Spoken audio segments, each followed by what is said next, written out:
నమస్తే జిఎన్ఆర్ టీవీకి స్వాగతం. బులెటిన్ల ముందుగా హెడ్లైన్స్ చూద్దాం. ఫలితాలు వచ్చి 24 గంటలు గడవక ముందే కాంగ్రెస్ గుండాయిజం చేస్తుంది. కేటీఆర్ బీజేపీ రాష్ట్ర కార్యాలయంలో భగవాన్ శ్రీ బిర్సా ముండా 150వ జయంతి వేడుకలు. మాజీ ఎంపీ వైఎస్ఆర్సీపీ అధికార ప్రతినిధి గోరంట్ల మాధవ్ ప్రశ్న.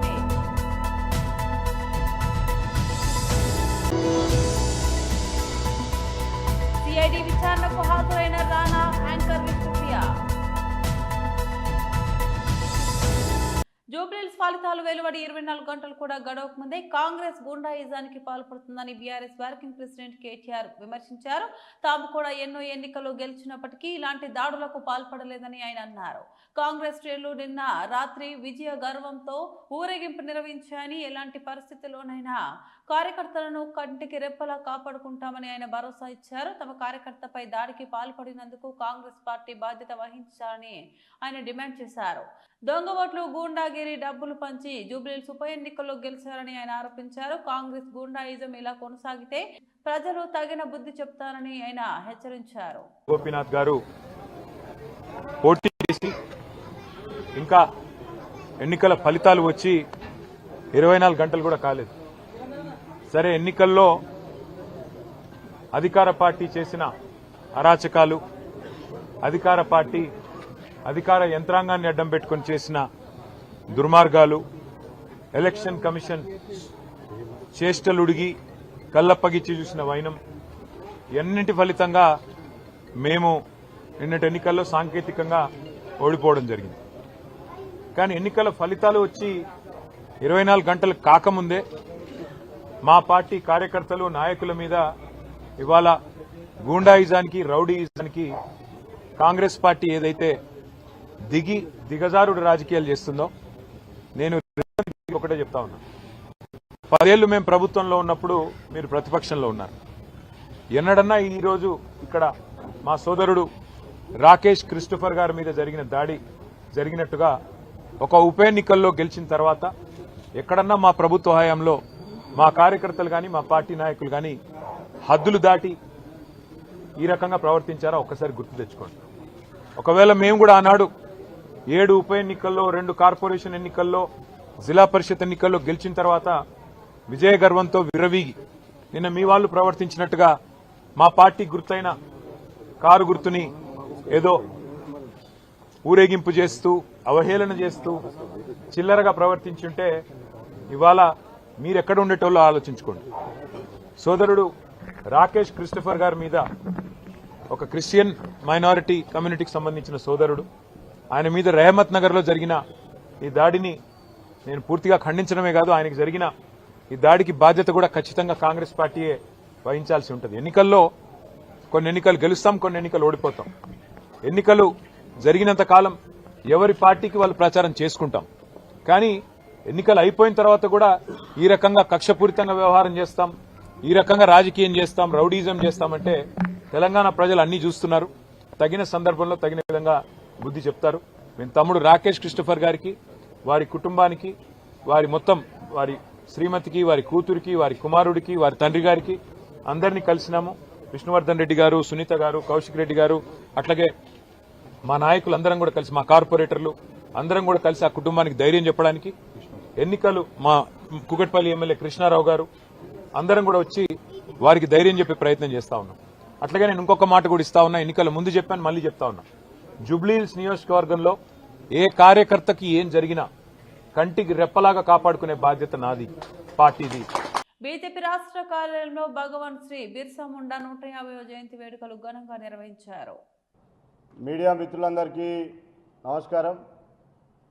ఈనాడు ఈ భారత స్వతంత్రం కోసం యావత్ గిరిజన సమాజాన్ని మొత్తం కూడా ఏకం చేసినటువంటి మహానుభావుడు, ఈరోజు ఒక ధర్తీ ఆబాగా, ఒక భగవాన్గా పిలువబడుతూ ఉన్నటువంటి, ఈరోజు దేశం మొత్తం నలుమూలల ఈరోజు వారి యొక్క జయంతి వేడుకలు జరుగుతూ ఉన్నటువంటి భగవాన్ బిర్సా ముండా గారి యొక్క 150వ జయంతి సందర్భంగా, మరి అదేవిధంగా వారి యొక్క జయంతినే ఈరోజు జాతీయ గిరిజన దినోత్సవంగా భారత ప్రధానమంత్రి నరేంద్ర మోడీ గారు ఈరోజు ప్రకటించడాన్ని యావత్ భారతీయ జనతా పార్టీ ఎస్టీ మోర్చా రాష్ట్ర శాఖ తరఫున నరేంద్ర మోడీ గారికి హృదయపూర్వకమైనటువంటి ధన్యవాదాలు తెలియజేస్తూ ఈరోజు యొక్క మీడియా సమావేశం సందర్భంగా యావత్ గిరిజన సమాజానికి జనజాతి ఆదివాసీ గిరిజన దినోత్సవం సందర్భంగా హృదయపూర్వకమైనటువంటి శుభాకాంక్షలు తెలియజేస్తూ ఉన్నాం.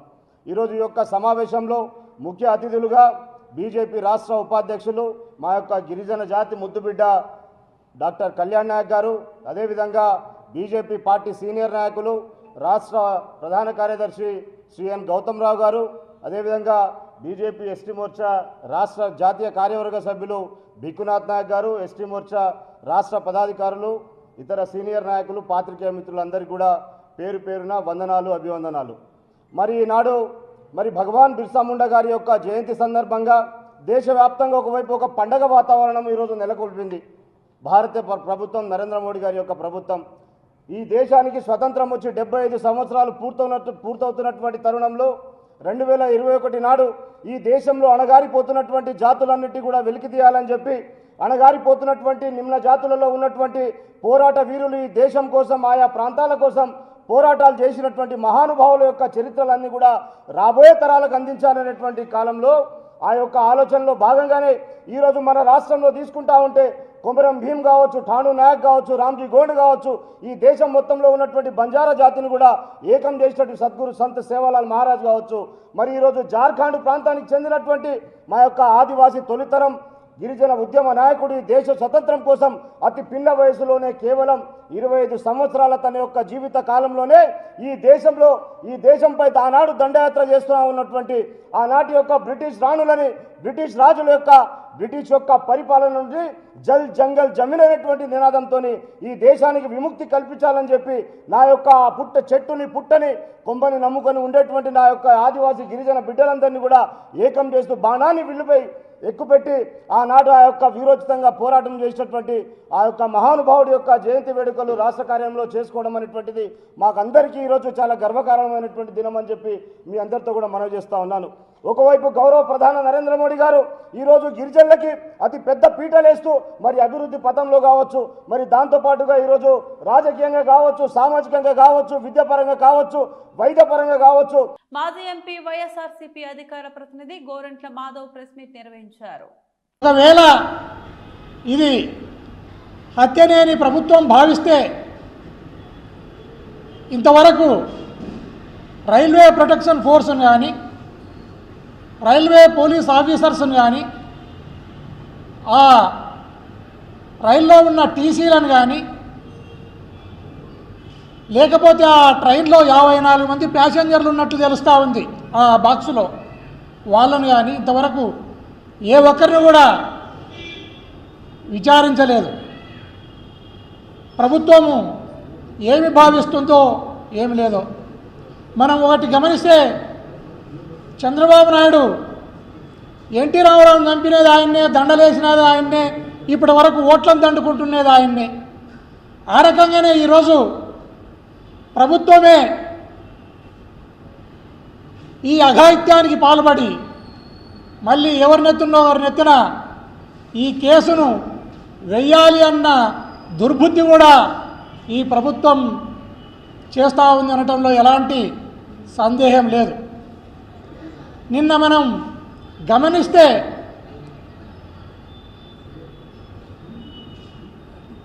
సాయంత్రం 4-5 ఏదో టైంలో తెలుగుదేశానికి సంబంధించిన పట్టాభి అనే వ్యక్తి ప్రెస్ మీట్ పెట్టి ఆ ప్రెస్లో స్ట్రైట్గా మా పార్టీ పైన నిందలు వేయటం జరిగింది. అంటే దాదాపు విచారణను కూడా వాళ్ళ చేతిలోకి తీసుకొని రెడ్ బుక్ రాజ్యాంగం మేరకు వారే ఇలాంటి కార్యక్రమాలకు శ్రీకారం చుడుతున్నారనడంలో ఎలాంటి సందేహం లేదు. ఈరోజు రాష్ట్రంలో పోలీస్ వ్యవస్థకు, ప్రజల ప్రాణాలకు భద్రత కల్పించే పోలీస్ వ్యవస్థకే భద్రత లేకుండా పోయింది. అనేక మంది జైళ్ళ పాలవుతున్నారు, ఆత్మహత్యలు చేసుకుంటున్నారు. ఆత్మహత్యలు చేసుకోకుండా లేదా హత్యలు జరగకుండా ఈ సమాజంలో అన్ని వర్గాల ప్రజలకు భద్రతను కల్పించే పోలీసులకే భద్రత లేకుండా పోయింది, దిక్కు లేకుండా పోయిన పరిస్థితిని మనం చూస్తూ ఉన్నాం. ఇలాంటి దుర్భరమైన పరిస్థితి ఈ రాష్ట్రంలో ఎప్పుడు కూడా లేదు. మనం పోలీస్ వ్యవస్థను గౌరవ జగన్మోహన్ రెడ్డి గారి హయాంలో కానీ, గౌరవ రాజశేఖర రెడ్డి గారి హయాంలో కానీ ఈ రాష్ట్రంలో పోలీస్ వ్యవస్థ అనేది యావత్ భారతదేశంలోనే ఒక పవర్ఫుల్ వ్యవస్థగా, ఒక అత్యున్నతమైన పురస్కారాలను, అత్యున్నతమైన గౌరవాన్ని ఈ రాష్ట్ర పోలీస్ వ్యవస్థ. తెలంగాణ ముఖ్యమంత్రి రేవంత్ రెడ్డి కాంగ్రెస్ అగ్రనేత రాహుల్ గాంధీతో ఢిల్లీలో సమావేశమయ్యారు. జూబ్లీహిల్స్ ఉప ఎన్నికల కాంగ్రెస్ విజయం సాధించిన మరుసటి రోజే ఈ భేటీ జరగడం రాజకీయంగా ప్రాధాన్యత సంతరించుకుంది. ఈ కీలక సమావేశంలో కర్ణాటక ముఖ్యమంత్రి సిద్దిరామయ్య, ఏఐసిసి ప్రధాన కార్యదర్శి కేసీ వేణుగోపాల్ కూడా పాల్గొన్నారు. తెలంగాణ నుంచి ఉప ముఖ్యమంత్రి బట్టి విక్రమార్క, టీపీసీసీ అధ్యక్షులు మహేష్ కుమార్ గౌడ్, జూబ్లీహిల్స్ నూతన ఎమ్మెల్యే నవీన్ యాదవ్ ఈ భేటీకి హాజరయ్యారు. ప్రధానంగా జూబ్లీహిల్స్ గెలుపు, రాష్ట్రంలోని తాజా రాజకీయ పరిస్థితులు, పార్టీ బలోపేతంపై నేతలు చర్చించినట్టు సమాచారం. దీంతో పాటు త్వరలో జరగనున్న స్థానిక సంస్థల ఎన్నికలు అనుసరించాల్సిన వ్యూహాలపై కూడా చర్చించినట్టు తెలుస్తుంది. జూబ్లీహిల్స్ ఎన్నికలకు ముందు రేవంత్ రెడ్డిపై పార్టీ అధిష్టానం అసంతృప్తితో ఉందంటూ కొన్ని వార్తలు ప్రచారంలోకి వచ్చాయి. అయితే ఎన్నికల ఫలితాలు వెలువడిన వెంటనే రాహుల్ గాంధీతో రేవంత్ రెడ్డి భేటీ కావడం ఈ ఊహాగానాలకు తెరదించినట్లయింది. ఈ సమావేశం ద్వారా పార్టీలో నాయకత్వంపై పూర్తి విశ్వాసం ఉందని అధిష్టానం సంకేతాలు పంపినట్లు రాజకీయ విశ్లేషకులు భావిస్తున్నారు. ఆన్లైన్ బెట్టింగ్ గేమింగ్ యాప్ల ప్రమోషన్ కేసులో సిఐడి దర్యాప్తు ముమ్మరంగా కొనసాగుతుంది. ఈ కేసుకు సంబంధించిన ప్రముఖ నటుడు రానా దగ్గుపాటి, యాంకర్ విష్ణుప్రియ ఈరోజు సిఐడి సిట్ అధికారుల ఎదుట విచారణకు హాజరయ్యారు. హైదరాబాద్లోని సిఐడి కార్యాలయంలో అధికారులు వారి స్టేట్మెంట్లను రికార్డు చేశారు. యాంకర్ విష్ణుప్రియ 3 బెట్టింగ్ యాప్లను ప్రమోట్ చేసినట్లు అధికారులు గుర్తించినట్టు సమాచారం. విచారణలో భాగంగా ఆమె తన బ్యాంకు ఖాతా వివరాలతో పాటు బ్యాంకు స్టేట్మెంట్లు కూడా సిట్ అధికారులకు సమర్పించినట్టు తెలుస్తుంది. ఈ ప్రమోషన్ల కోసం చేసుకున్న ఒప్పందాలు, వాటి ద్వారా పొందిన ఆదాయంపై అధికారులు ప్రధానంగా దృష్టి సారించారు. ఈ కేసులో మొత్తం 29 మంది టాలీవుడ్ సినీ ప్రముఖులపై కేసులు నమోదయ్యాయి. వీరిలో రానా, విజయ్ దేవరకొండ, మంచు లక్ష్మి, నిధి అగర్వాల్, అనన్య నాగల్లా, శ్రీముఖి వంటి వారు ఉన్నారు. 2 రోజుల క్రితమే నటుడు ప్రకాష్ రాజ్ కూడా సిట్ ఎదుట హాజరయ్యి తన వాంగ్మూలాన్ని ఇచ్చారు. హైదరాబాద్, సైబరాబాద్ పోలీసులు నమోదు చేసిన ఎఫ్ఐఆర్ల ఆధారంగా సిఐడి సిట్ ఈ కేసును దర్యాప్తు చేస్తుంది. రాబోయే రోజుల్లో మరికొంతమంది సెలబ్రిటీలను విచారించే అవకాశం ఉన్నట్టు తెలుస్తోంది. మెదక్ జిల్లా కలెక్టర్ కార్యాలయంలో ఆదివాసీ సమాజానికి మార్గదర్శిగా నిలిచిన మహానీయుడు భగవాన్ బిర్సా ముండా 150వ జయంతిని ఘనంగా నిర్వహించారు. ఈ కార్యక్రమంలో కలెక్టర్ రాహుల్ రాజు, అదనపు కలెక్టర్ నగేష్ పాల్గొని బిర్సా ముండా చిత్రపటానికి నివాళులర్పించారు. కలెక్టర్ మాట్లాడుతూ బిర్సా ముండా బ్రిటిష్ పాలనకు వ్యతిరేకంగా గిరిజన హక్కుల కోసం పోరాడిన తొలి యోధుడని, ఆయన ఆలోచనలు నేటికి ఆదివాసీ హక్కుల సాధనకు స్ఫూర్తి అన్నారు. వాళ్ళ యొక్క హక్కులను సాధించడం, అట్లాంటి మహనీయుల యొక్క స్ఫూర్తిని మనం ఈరోజు స్మరించుకుంటూ మనం కూడా అన్ని రంగాల లోపల అందరికీ లోబడి ఉండకుండా ప్రతి ఒక్క రంగం లోపల ముందుకు సాగి మన యొక్క ఉన్నత స్థానం లోపల. నమస్కారాలు. ఈరోజు భగవాన్ బిర్సా ముండా గారి 150వ జయంతిని పురస్కరించుకొని ఇక్కడ సెలబ్రేట్ చేసుకోవడం జరుగుతుంది. ఎంతో మంది ట్రైబల్ ఫ్రీడమ్ ఫైటర్స్ ఉన్నారు, అందులో బిర్సా ముండా గారు ఒకరు.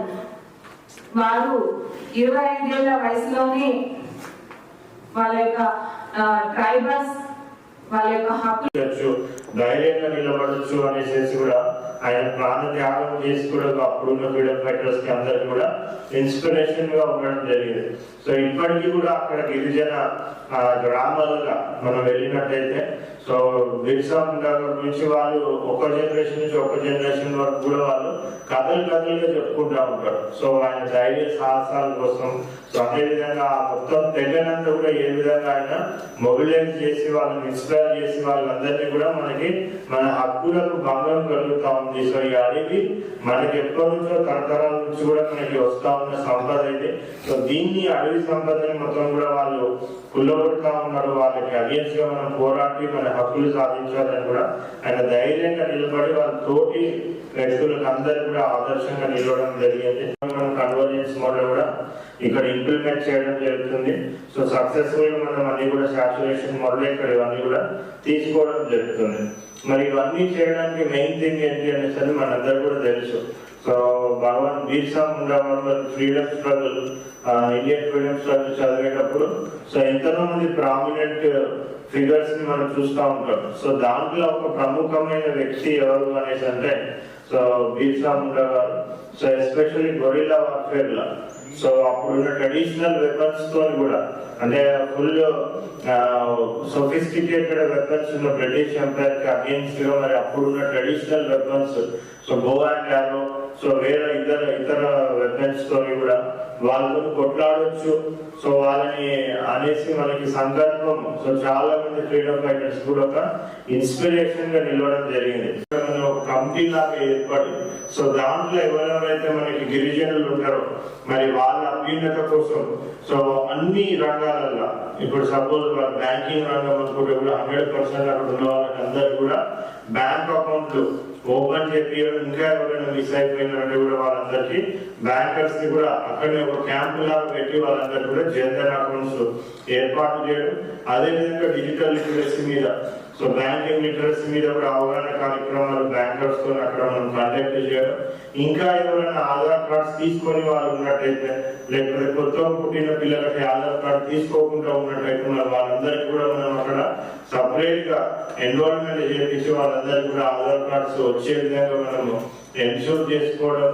సో అదేవిధంగా ఇంకెవరైనా రేషన్ కార్డ్స్ మిస్ అయితే కూడా వాళ్ళందరూ కూడా రేషన్ కార్డ్స్ ఇప్పించి మరి వాళ్ళందరూ కూడా రేషన్ బియ్యం వచ్చే విధంగా కూడా ఎన్షూర్ చేసుకోవడం. ప్రభుత్వ పథకాలు సో కేంద్ర ప్రభుత్వ పథకాలు కానివ్వండి, రాష్ట్ర ప్రభుత్వ పథకాలు కానివ్వండి 100% సాచురేషన్ మోడ్ లో అంటే ఈ 15 విలేజెస్ లో సో ధర్తీ ఆబా స్కీమ్ కింద 100% సో అన్ని ప్రభుత్వ స్కీమ్స్ అంతా కూడా 100% సాచురేషన్ అయ్యే విధంగా సో ఈవెన్ మనకి పిఎం ఆవాస్ యోజన కానివ్వండి, ఇందిరమ్మ ఇల్లు కానివ్వండి సో అవి కూడా మనకి 100% సాచురేషన్ మోడ్ ఇంకా కొద్దిగా ఇక్కడ మనము ఎక్కువ ఇంప్లిమెంట్ చేసి కూడా అందరికీ కూడా ఎలిజిబుల్ ఉన్న వాళ్ళకి ఇచ్చి.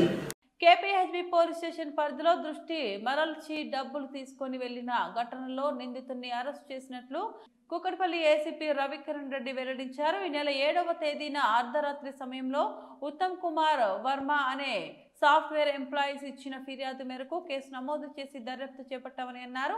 ఉత్తమ్ కుమార్ ఫ్లాట్ కొనేందుకు గుంటూరులో ఉన్న తన మిత్రుడి వద్ద నుంచి 10 లక్షల రూపాయలు తీసుకొని వచ్చి మూసాపేట వద్ద హోటల్లో తిన్న తర్వాత వచ్చే క్రమంలో కేపీహెచ్బీ వద్ద డివైడర్ కు కారు ఢీకోవడంతో ప్రమాదం చోటు చేసుకుంది. ఇది గమనించిన ముదావత్ శంకర్, అభినయ్ ఇద్దరు వారి వద్దకు వెళ్లి సహాయం చేస్తున్నట్లు నటించి వారి వద్ద ఉన్న 10 లక్షల రూపాయల నగదుతో పరారయ్యారు. తెల్లవారుజామున ఉత్తమ్ కుమార్ వర్మ చూసుకోగా డబ్బులు లేకపోవడంతో పోలీసులకు ఫిర్యాదు చేశారు.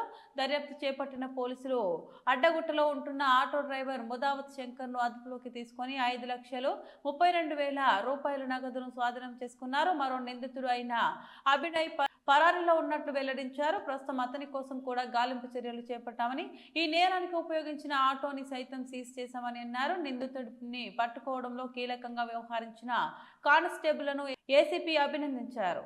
7వ తారీఖు అండ్ 8వ తారీఖు ఉదయం అంటే లేట్ నైట్ అన్నట్టు 7వ తారీఖు లేట్ నైట్ ఉత్తమ్ కుమార్ వర్మ అని చెప్పి వారి యొక్క 10 లక్షల రూపాయలు వారికి యాక్చువల్ వాళ్ళ ఫ్రెండ్ ఒకరు ప్లాట్ కొంటా అంటే డబ్బులు ఇవ్వడం జరిగింది. అయితే అదే రెస్టారెంట్లో కూర్చొని తాగిన తర్వాత ఆ డబ్బులు తీసుకుని పోయే క్రమంలో అతని వెహికల్ ఒకటి యాక్సిడెంట్ చేయడం జరుగుతుంది. అక్కడ ఇద్దరు ఆటో చేజ్ చేస్తున్న వ్యక్తులు ఇతనితో పాటే కూర్చొని చేజ్ చేస్తున్న వ్యక్తులు అతనికి హెల్ప్ చేసినట్టు నటించి అతని దగ్గర నుంచి వెళ్ళి బ్యాగ్ ఒక క్యాష్ ఉన్న బ్యాగ్ను తస్కరించడం జరుగుతుంది, అంటే థెఫ్ట్ చేయడం జరుగుతుంది అక్కడి నుంచి. ఆ తర్వాత వాళ్ళు ఉత్తమ్ కుమార్ ఇంటికి పోతారు. ఇంటికి పోయిన తర్వాత తాగిన మొత్తంలో ఆ టైంలో చూసుకున్న తర్వాత మార్నింగ్ వచ్చి మనకు కంప్లైంట్ ఇస్తే ఆ కంప్లైంట్లో భాగంగా మనము ఈ అక్యూజ్డ్ ఎవరైతే ఉన్నారో అతను ఒక అమౌంట్ కూడా ఫోన్పే ద్వారా పంపించడం జరుగుతుంది అతనికి. ఎవరు ఈ ఉత్తమ్ కుమార్ వర్మ అతను హెల్ప్ చేసినందుకు ఒక 1,100 రూపాయలు అతను ఫోన్పే ద్వారా అతనికి డబ్బులు పంపించడం జరుగుతుంది. ఆ డబ్బులు పంపించిన ఆ నంబర్ ద్వారా మనము ఈ అక్యూజ్ను ట్రేస్ అవుట్ చేయడం జరిగింది. ఇందులో ముడావత్ శంకర్ అని చెప్పి నాగరికలకు సంబంధించిన ఇతని పైన కూడా పాత కేసులు ఉన్నాయి. ఇతని మీద కూడా ఇతని మీద సస్పెక్ట్ షీట్ కూడా మన దగ్గర ఉన్నది. అల్వాల్ పోలీస్ స్టేషన్ లిమిట్స్ లో కానీ ఇంకే పోలీస్ స్టేషన్ లిమిట్స్ లో ముడావత్ శంకర్ మీద నెక్స్ట్ ఈ అక్యూజర్ మీద ఓకే రైట్. ముడావత్ శంకర్ గారు సరే. ఇతన్ని ఎప్పుడైతే మేము ఇతన్ని వేరే బోర్డ్స్ అన్ని వెరిఫై చేసినామో అతన్ని ఈ రోజు మార్నింగ్ కస్టడీ తీసుకున్న భాగంగా అతను మనకు కన్ఫ్యూజ్ చేయడం జరిగింది. అతని దగ్గర నుంచి ఒక 10 లక్షలకు గాను 5,30,000 రూపాయలు అరౌండ్ 5,32,000 క్యాష్ మనం వారి దగ్గర నుంచి రికవరీ చేయడం జరిగింది. మిగతా అమౌంట్ కూడా ఇంకో అక్యూజ్ కూడా ఇలా అబ్స్కాండ్ ఉన్నాడు. వారి దగ్గర కొంత పార్ట్ క్యాష్ ఉన్నదని చెప్పి వారు చెప్తున్నారు. అది కూడా ఒకసారి వెరిఫై చేస్తాం. ప్రస్తుతానికైతే ఇది సంగతులు. ఇంకా డీటెయిల్ గా మా క్రైమ్ ఇన్స్పెక్టర్ గారు చెప్తారండి మీకు ఇష్యూ. బులెటిన్ ముగించే ముందు మరోసారి హెడ్లైన్స్ చూద్దాం. ఫలితాలు వచ్చి 24 గంటలు గడవక ముందే కాంగ్రెస్ గుండాయిజం చేస్తుంది కేటీఆర్. బీజేపీ రాష్ట్ర కార్యాలయంలో భగవాన్ శ్రీ బిర్సా ముండా 150వ జయంతి వేడుకలు. మాజీ ఎంపీ వైఎస్ఆర్సీపీ అధికార ప్రతినిధి గోరెంట్ల మాధవ్ ప్రెస్ మీట్.